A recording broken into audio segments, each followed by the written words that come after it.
Assalamualaikum warahmatullahi wabarakatuh.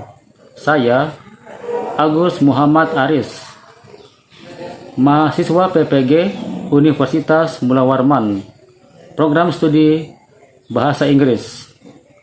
Saya bekerja di SMA Negeri 10 Berau. Pada pelaksanaan pembelajaran, saya menemukan minat dan keaktifan belajar siswa yang sangat rendah dalam mengikuti pelajaran. Hal ini dikarenakan saya mengajar menggunakan model konvensional dan dominan ceramah yang sifatnya teacher center. Hal ini membosankan dan tidak menarik minat siswa dalam belajar. Akhirnya, saya memutuskan untuk menerapkan model pembelajaran problem based learning atau dikenal dengan PBL dengan menggunakan media gambar dan video. Adapun sintak-sintak dalam PBL adalah: pertama, orientasi masalah; kedua, mengorganisasikan kegiatan; ketiga, membimbing penyelidikan; keempat, menyajikan hasil; dan kelima, analisis dan evaluasi. Penerapan PBL dalam aksi 1 dan 2 memberikan dampak positif, yaitu siswa menjadi lebih aktif, mampu memecahkan masalah melalui diskusi grup. Mereka mampu menyelesaikan LKPD dengan baik dan benar, dan mereka berani mempresentasikan hasil diskusi mereka di depan kelas. Dengan melihat dampak positif, dapat disimpulkan bahwa penerapan pembelajaran model PBL dengan menggunakan media gambar dan video efektif meningkatkan minat dan keaktifan siswa dalam belajar. Selamat menyaksikan kegiatan pembelajaran model PBL dengan menggunakan media pembelajaran dan beberapa testimoninya. Terima kasih, semoga bermanfaat. Assalamualaikum warahmatullahi wabarakatuh. Assalamualaikum warahmatullahi wabarakatuh.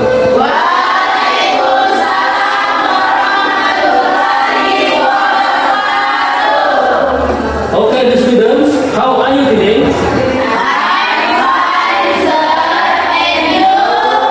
I am fine too. Before we study together, I want the captain of the class lead the friend for praying. Okay, the captain of the class, please lead the friend. My friend, praying start.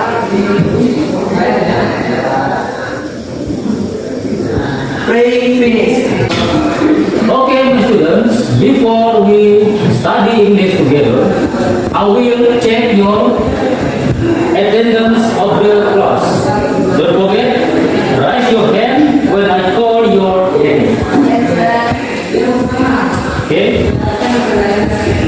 Adi Sudarman, Present, sir. Devi Octavia,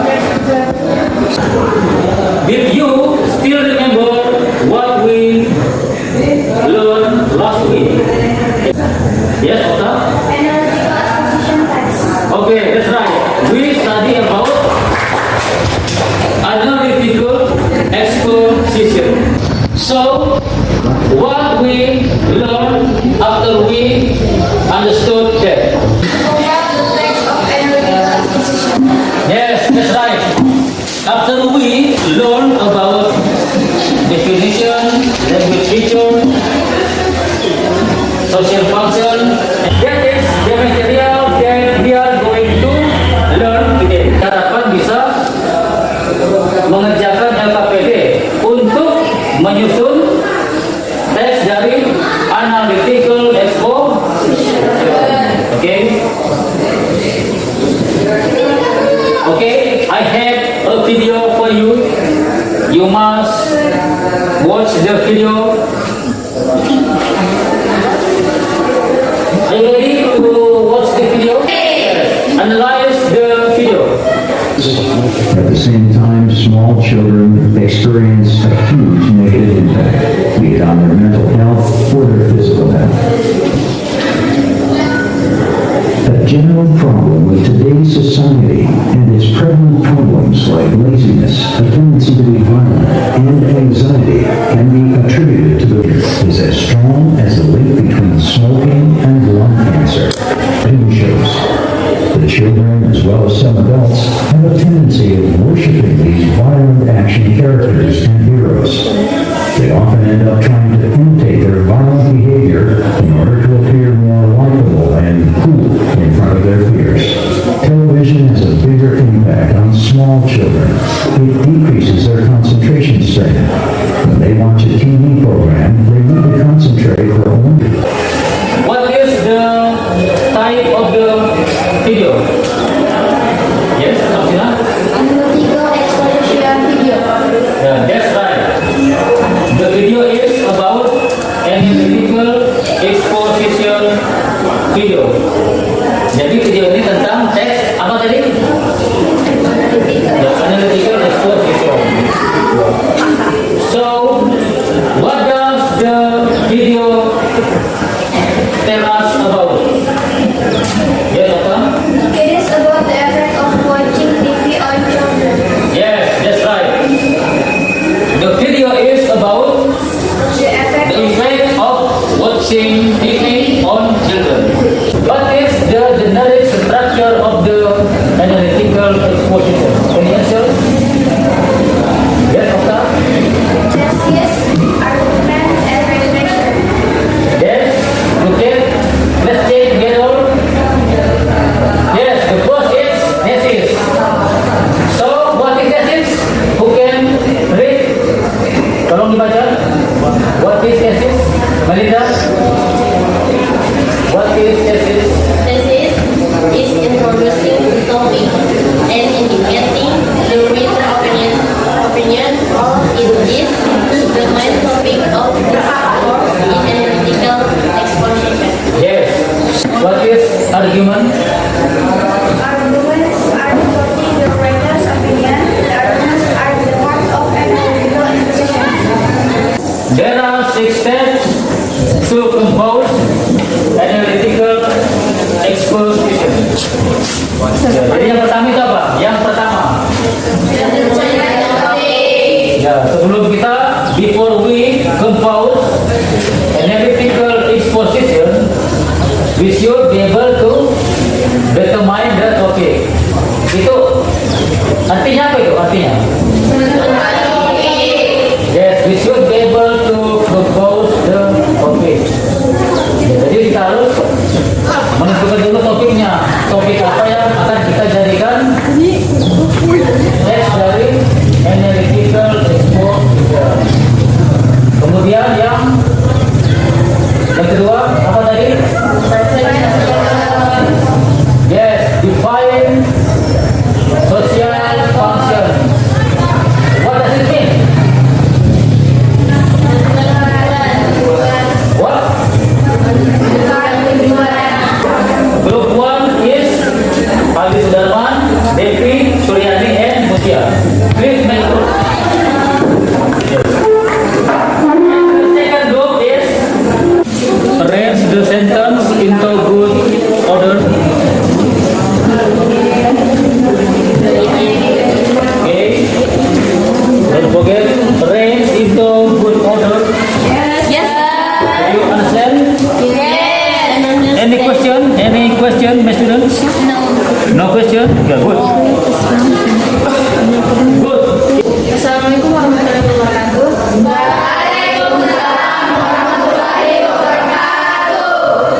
We are from group 4. I'm Monica. I'm Mirin. I'm Melinda Prendini. I'm Alda. I'm Tamara.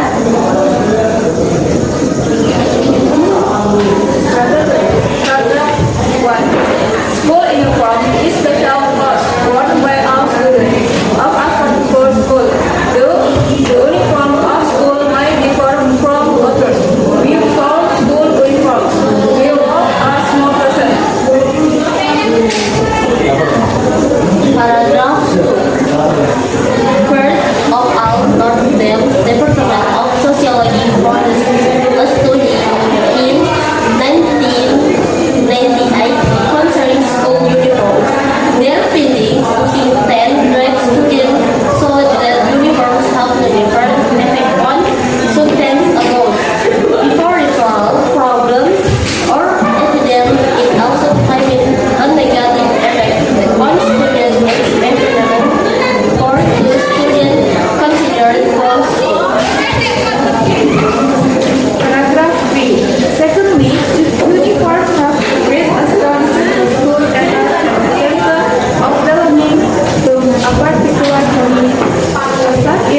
warahmatullahi wabarakatuh.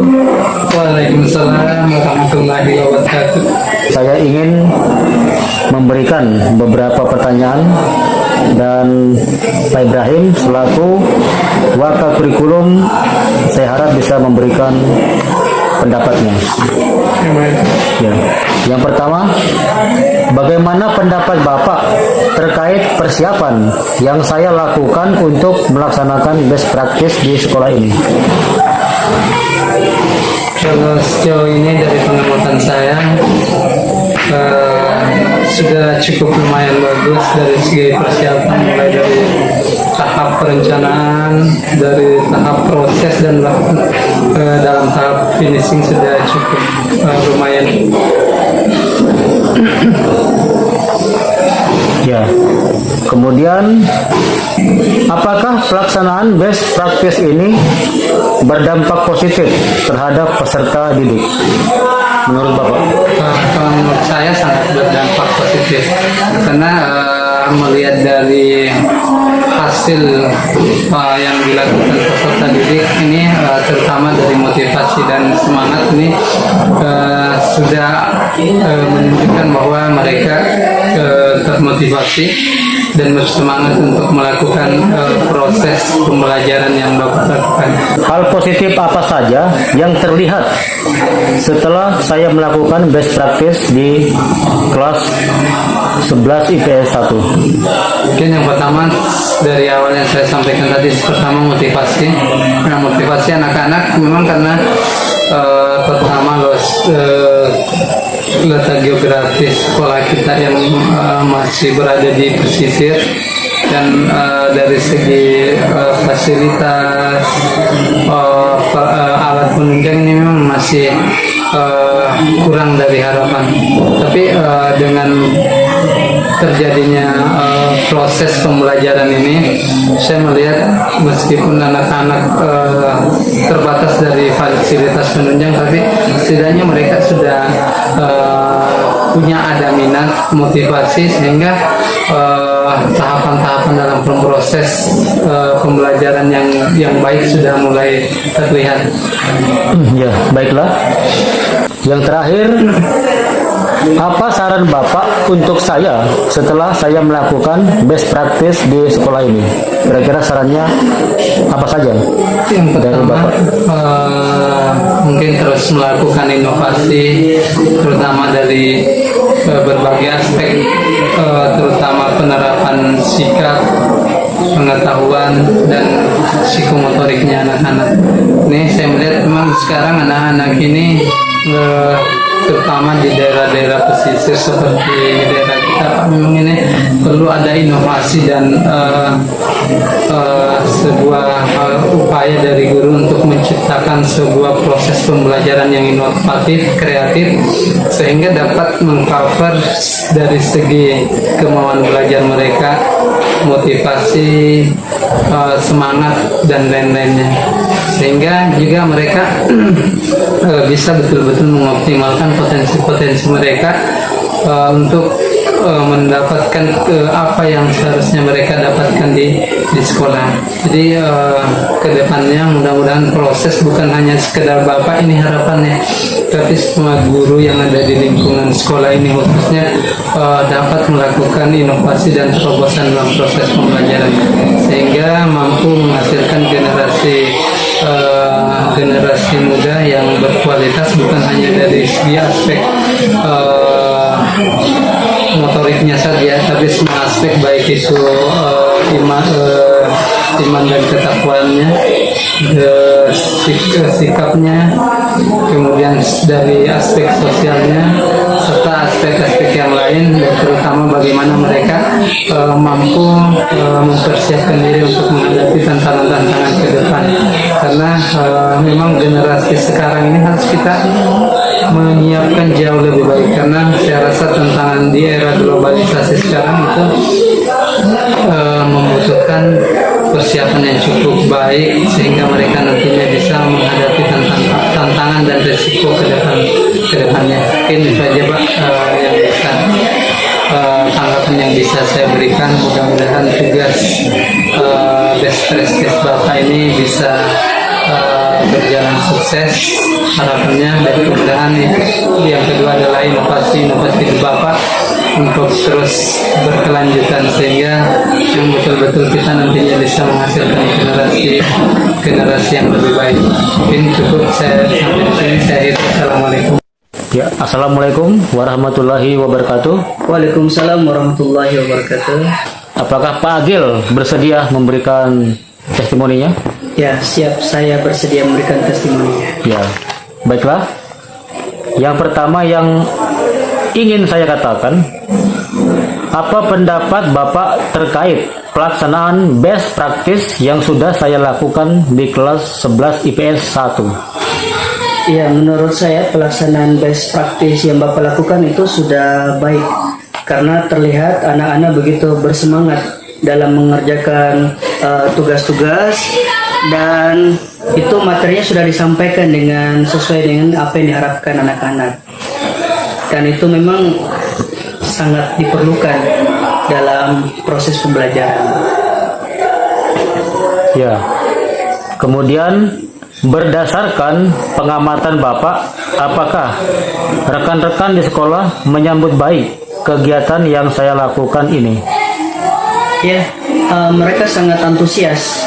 Mereka sangat antusias dalam melihat pelaksanaan proses pembelajaran yang Bapak lakukan. Bahkan anak-anak ini begitu bersemangat, berantusias dalam mengerjakan tugas-tugas. Dan ini terlihat bahwa guru-guru merespon baik, bahkan mereka kepingin juga seperti apa yang Bapak lakukan. Ya, baiklah. Kemudian yang ingin saya tanyakan, apakah ada dampak negatif atau dampak positifnya terhadap kegiatan yang saya lakukan? Ya, baik, kalau untuk dampak negatif dan positif, kalau dampak negatif saya kira tidak ada. Dampak positif yang ada, dampak positifnya pada anak-anak dan pada guru-guru yang ada di sekolah. Iya. Kira-kira apa dampak positif terhadap minat belajar siswa setelah saya melakukan best practice? Ya, dampak positif yang bisa kita lihat dan berdasarkan pengamatan yang saya lihat, ini adanya peningkatan minat belajar pada siswa, dan mereka ini mampu untuk mengerjakan tugas-tugas yang diberikan kepada guru, itu adalah LKPD. Dan mereka mampu untuk berdiskusi satu sama lain, dan mereka pun juga ada keberanian untuk mempresentasikan. Dan bahkan guru-guru, tadi sudah saya sampaikan, guru-guru kepingin melakukan seperti apa yang dilakukan Bapak, seperti mungkin proses PPG, saya kira seperti itu. Ya, baiklah. Kemudian perubahan apa yang Bapak lihat dalam keseharian mereka di sekolah setelah adanya kegiatan best practice, khususnya di kelas 11 IPS 1? Ya, perubahan yang saya perhatikan ini, yang tadinya anak-anak tidak begitu semangat, sekarang begitu mulai semangat, dan minat belajarnya tadi yang kurang sekarang meningkat minat belajarnya. Dan bahkan dengan proses pembelajaran best practice yang Bapak lakukan, anak-anak sudah mengetahui apa yang mereka harus lakukan. Bahkan dalam proses pemecahan masalah itu mereka bisa selesaikan di dalam LKPD, dan mereka pun juga menjadi orang-orang yang suka berdiskusi ketika ada masalah-masalah, dan mereka berani dan mampu untuk mempresentasikan hasil belajar. Itulah perubahan yang sangat signifikan, karena memang saya perhatikan apa yang Bapak lakukan ini sangat sesuai dengan perkembangan zaman. Pembelajaran berasas teknologi dan metode pembelajaran dan model pembelajaran yang sangat sesuai dengan prinsip pembelajaran. Ya, menurut Bapak, apakah ketika kita mengajar untuk meningkatkan kemampuan siswa dan menarik minat belajarnya, apakah media pembelajaran sangat diperlukan? Ya, kalau menurut hemat saya dalam pembelajaran, apalagi di zaman teknologi sekarang ini, kita harus berasas teknologi. itu tidak bisa dipungkiri untuk menarik perhatian anak-anak, karena anak-anak tidak bisa lagi disuruh untuk menghayal. Bahkan mereka memang diperintahkan bagaimana cara kita supaya mereka melihat langsung permasalahan. Maka media lah yang saya kira mampu untuk membuat anak-anak tertarik dalam proses pembelajaran.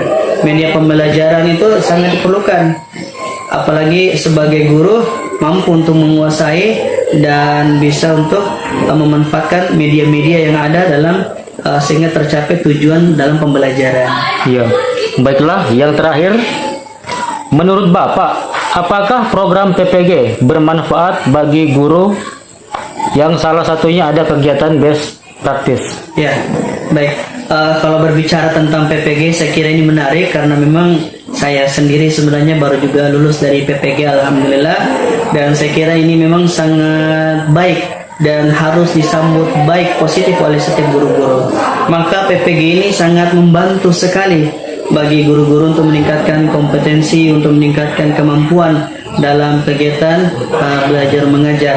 Karena tidak bisa dipungkiri dengan zaman generasi alpha sekarang, anak-anak itu perlu mendapatkan guru-guru yang profesional, menguasai media, menguasai teknologi, dan bisa menjadikan suasana belajar menjadi indah. Dan saya kira kita akan mendapatkan itu semua ketika kita mengikuti PPG, pendidikan profesi guru. Dan yang lebih hasil akhirnya adalah ketika kita sudah mendapat lagi tambahan gelar GR, dan insya Allah tunjangannya pun juga nanti dapat, insya Allah seperti itu. Ya.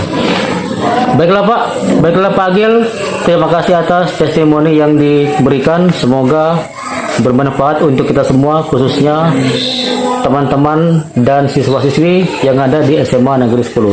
Oke, terima kasih. Assalamualaikum warahmatullahi wabarakatuh. Waalaikumsalam warahmatullahi wabarakatuh. Ya, assalamualaikum warahmatullahi wabarakatuh. Waalaikumsalam warahmatullahi wabarakatuh. Apa yang Okta dan teman-teman rasakan sebagai peserta didik ketika Bapak melakukan kegiatan best practice, yaitu mengajar menggunakan media gambar maupun video pembelajaran? Kami merasa sangat senang dan merasa lebih tertarik belajar ketika materi pembelajaran menampilkan gambar atau video dari pembelajaran tersebut. Mana yang lebih menarik ketika kalian belajar menggunakan gambar dan video atau tanpa menggunakan gambar atau video? Lebih senang menggunakan gambar atau video karena materi yang dijelaskan lebih masuk dalam pemikiran.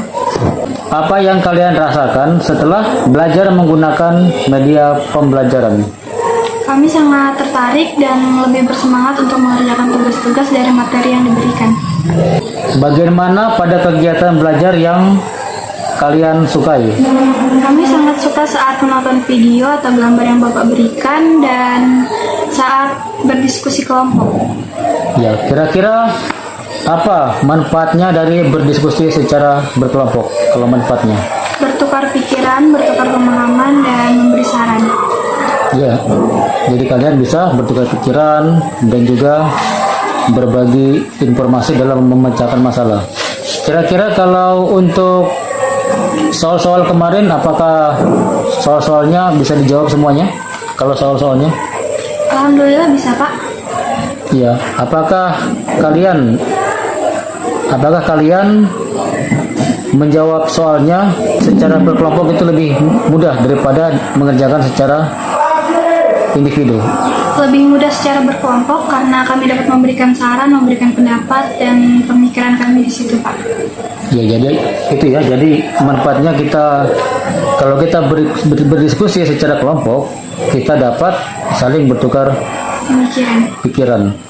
Kemudian apa yang Okta rasakan ketika kemarin mempresentasikan hasil pekerjaannya di depan kelas? Pasti ada rasa bangga, ada rasa percaya dirinya mungkin sedikit meningkat, dan lebih bersemangat untuk belajar mempelajari pelajaran tersebut. Kira-kira apa yang membuat Okta semakin bersemangat ketika belajar bahasa Inggris? kalimatnya, dari cara penyebutannya, dari kosakatanya, cara penggabungan katanya, dari plus sama minnya. Apakah kemarin mengalami kesulitan ketika menyusun kata-kata menjadi urutan yang benar dalam bahasa Inggris? Tidak mengalami kesulitan Pak, karena kan di kelompok saling membantu dan memberi saran. Oh ya, jadi semua bisa diatasi karena adanya diskusi kelompok dalam memecahkan masalah. Ya, gitu ya. Oke Okta, mungkin itu saja mungkin yang bisa Okta sampaikan, dan saya sangat berterima kasih karena Okta telah memberikan juga semacam refleksi dalam pembelajaran kita, khususnya di kelas 11 IPS 1 di SMA Negeri 10 Berau. Oke, Assalamualaikum warahmatullahi wabarakatuh. Waalaikumsalam warahmatullahi wabarakatuh.